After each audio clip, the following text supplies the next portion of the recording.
Joining us now, the Silver Fox Attorney General of Virginia, always in the news, making things happen. No moss growing under his feet. Attorney General Mark Herring, sir, great to have you with us. Well, thank you, John, for inviting me. It's great to be back on the show. Always a pleasure to have you on. Now, if you wouldn't mind, walk our listeners through your decision on allowing in-state tuition for Dreamers, if you will. How did that come into being, sir? Well, yesterday I advised our state colleges and universities that under current Virginia law, all college-bound students who are domiciled in Virginia can qualify for in-state tuition, including the children of undocumented families, the so-called Dreamers, who were brought here at a young age. These are young people who were brought here as children, and for all intents and purposes, they know no other place than Virginia and America. They've worked hard. They've graduated from Virginia schools, and they deserve to get an affordable education if they've done the work to earn it. And the Commonwealth should help all Virginia students to maximize their potential rather than punishing them or minimizing their opportunities. And it's the law. It's the right thing to do, and it makes a lot of economic sense for Virginia. And it's important to remember that these are high achievers. They're talented. And, you know, I recognized one of the young women yesterday at the Northern Virginia Community College, and Diana Torres. She was brought here as a child by her parents. In just a few short years, she was able to equal her peers in a new language. She worked hard all the way through high school, earned scholarships, but because of her immigration status, she couldn't accept them. And now that's going to change, and it's wrong, and this is what the law requires. So as I understand it, Mr. Attorney General, there's really two issues here with the decision that you made. One is just defending the policy. The second is whether or not it was the right thing to do legally, which have come under fire from Speaker of the House, Bill Howell, and others. Let's get to the policy issue. What's the downside? I mean, forget the legality of it, just for the policy. What's the downside? Well, I think it makes really good policy. Again, we can set aside the legal analysis for a moment and just take a look at the public policy of it. Yeah, I was hearing from a lot of people in different corners. I've heard from business leaders and legislators who are looking at it from an economic competitiveness standpoint. Virginia needs to be able to compete effectively in a global economy. And in order to do that, we've got to have a highly skilled workforce. And as I said, these are not students that you have to really push hard in order to get to go to school and to do their homework. These are talented, bright students who are hard workers. They've done well in school, and it doesn't make good sense to close the door at a higher education at 12th grade when they've got the ability and the desire and to go on to college and to begin to climb the ladder of economic success and build the American dream. So I think from an economic development standpoint and a business competitiveness standpoint, it makes good policy. I also think, you know, from the perspective of the kids, sometimes in these debates we lose sight of the people, and these are children who grew up here in Virginia, many of them. They've gone to high school and middle school, many of them elementary school here. They've played youth sports together. This is the only place that they've known. And then to see them yesterday, they were so thrilled. Some of them moved to tears. Some came to me and said this is going to change their life forever in a great and positive way. And then I also heard from their peers who have been sitting in the classroom side by side and growing up together, and they're going on to college, but they see their friends who they've known all their lives and grown up with suddenly don't have the same opportunity, and they see the inherent unfairness. So I've heard from all of those folks as I've gone around the state, and It makes good economic development sense to have a skilled workforce. It's the right thing to do for the kids, and I think it makes for very good public policy. Okay, so it's I remember the Republican debates and the last presidential cycle. Governor of Texas, Rick Perry, as you know, conservative Republican, said, look, they're in my state. I don't know how they got in. We can argue that all day, but they're in Texas, and I'm going to give them an opportunity to get educated so they get a job and pay taxes and be productive members of society. I mean, there certainly is an argument for that. Yeah, and, one other aspect of this, in looking at what it does for the kids growing up, think about it. If you are one of these kids in middle or high school, what is your incentive to continue to work hard? If you feel like there's nowhere to go beyond 12th grade and you're not going to get a good job because you don't have the skills and you can't get them because you can't go to college. And so it really hurts their motivation to continue to work hard. It's going to, this change is going to really help continue to motivate them because they know that they can continue to grow and move forward. And it's going to help bridge that disparity in graduation rates. And it's going to be, I think, have a positive impact all the way around. Mr. Attorney General, so the mom or dad that's in Virginia that just had a student apply and get rejected, now has to send them out of state, is saying, look, there's only so many spots open, and my son or daughter didn't qualify, and that seat was given to somebody whose parents came here illegally. How do you answer that?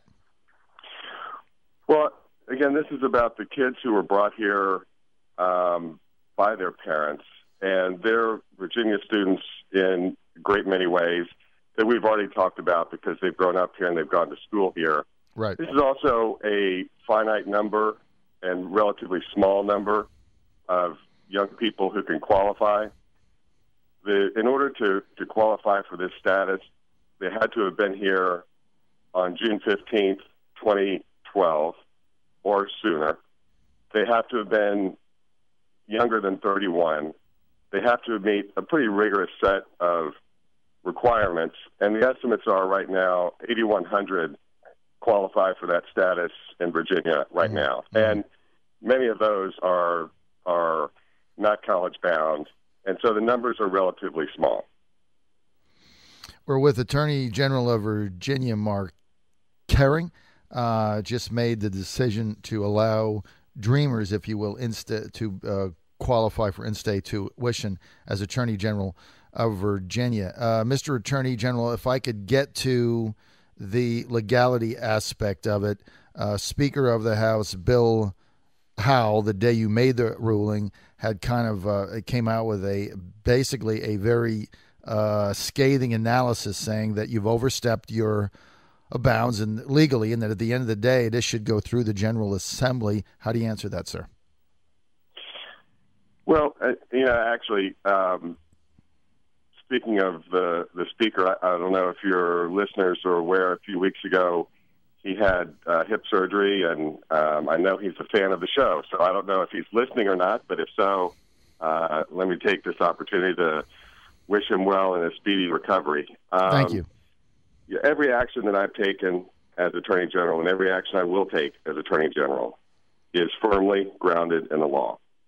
If you take the marriage equality case, my team and I looked at what the Constitution required, looked at the court precedents, particularly the recent Supreme Court precedents, the Windsor case and the Proposition 8 case, and concluded that Virginia's law violated the equal protection and due process clauses of the 14th Amendment.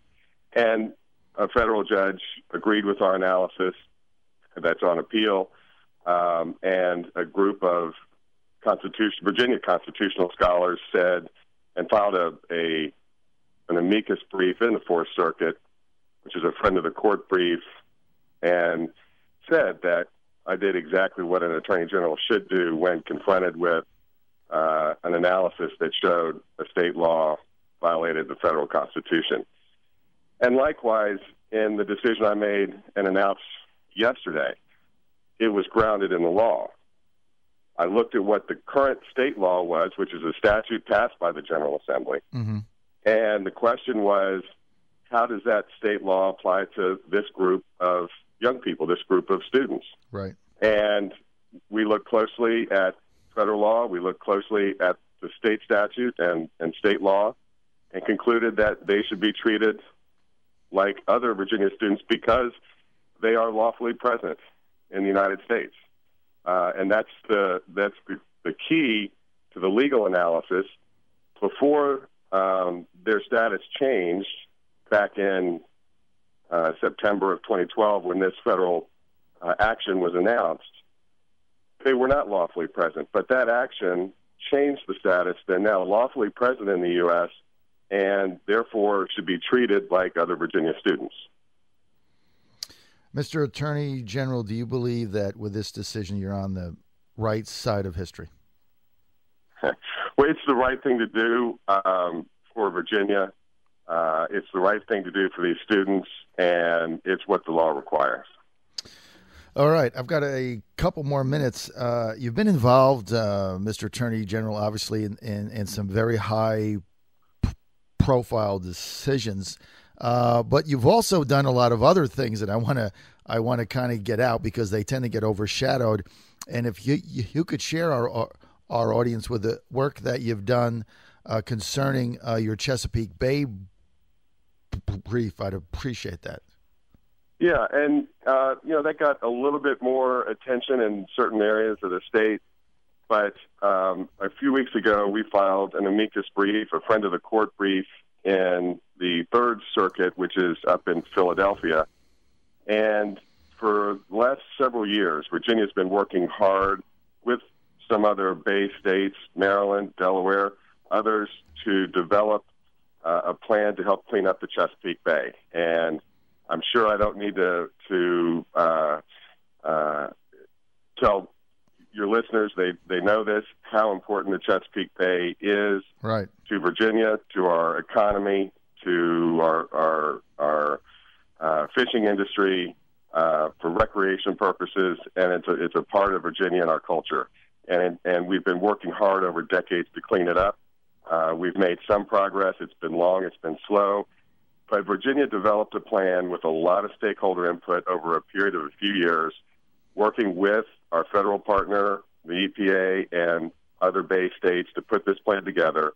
It was signed by then Governor Bob McDonnell, which continued a long tradition of leadership, bipartisan leadership with governors from both parties to do this.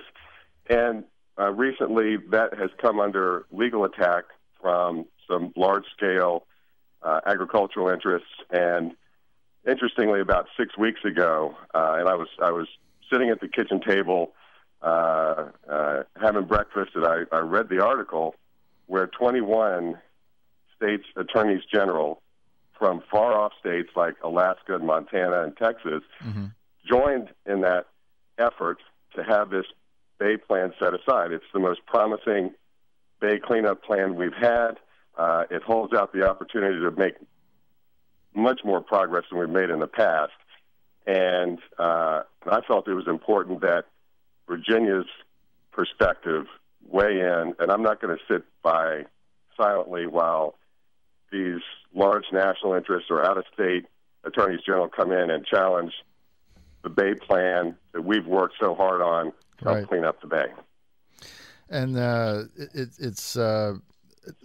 this is an issue, as you know, that in Southeast Virginia has gone on for some time, and there's been a lot of wrangling over it. It seems like we're going to finally get some real movement on it. We've got about 2 minutes, Mr. Attorney General. I want to talk about your public safety tour through Virginia. I've talked to several Commonwealth attorneys on the other side of the aisle that said you've reached out to them. Can you enlighten our audience on that?